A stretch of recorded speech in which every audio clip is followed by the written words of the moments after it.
attacking websites, leaking government documents. Wikileaks has certainly opened the Pandora's box here. A Pandora's box of questions, really, about how the internet is run and who, if anybody, should be in charge of the thing. So let's dive right into some of those issues. With us now is Deanna Zandt.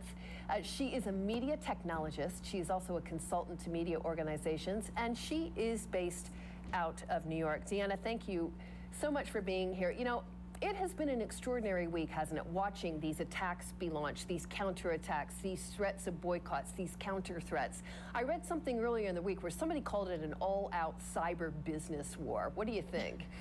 Well, it's certainly nothing like we've ever seen before, and I think that this is really a hugely critical moment for us to look at how we handle information, how we handle free speech on the internet. What do we do about the internet being run by private companies when we consider it a public space? These, you know, as you mentioned, a Pandora's box, it's like jumping down the rabbit hole once you start looking into all of these issues. What do you make of the position of the hackers? Well, I actually don't think that they're hackers. They actually shouldn't be called hackers, because hackers implies that they are breaking into systems and compromising data and releasing private information, and that's actually not what's happening. So what should we call them? You know, activists, you know, just straight up. What they're doing is actually, in many ways, no different than what people do at a sit-in, where they block the entrance of a building, or students take over a university, so that they render that building or that service unavailable for a certain period of time. And that's all that these activists are doing. They're not actually breaking anything permanently or doing any kind of permanent damage. So that's why it's not really a hacker attack. So it's like a cyber sit-in then. Do you find it a bit ironic, though? You know, WikiLeaks is supposed to be all about openness, getting the information about, and yet one of its biggest supporters is anonymous. Well, yeah, Anonymous actually has been around for a really long time, and they're a group of what I call chaos enthusiasts, and they take on a lot of different groups with all different kinds of political motivations, and there's different parts of the Anonymous group that assemble for different reasons. It's very ad hoc. Anyone can kind of join at any time if you have a certain skill level, but they are actually a wider, more well-established group than I think most people realize. What do you think, I'm curious, you know, as you watch this, what do you think of Julian Assange? Well, you know, he's kind of a kooky guy. You know, there's no kind of getting around that.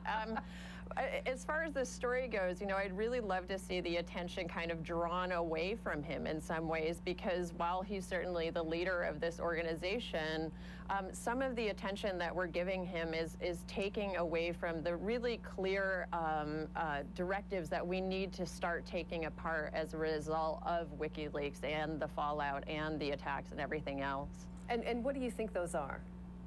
Well, certainly, what is free speech? What does it mean to run free speech in a private space? How do we manage that? Currently, there's no way for people to be protected and to have protected speech on the internet because of the way you know, private companies own different services. We subscribe to different things. There's no way right now even for a company to provide for freedom of speech, let's say. I mean, there's certain laws in effect, but it's all very gray.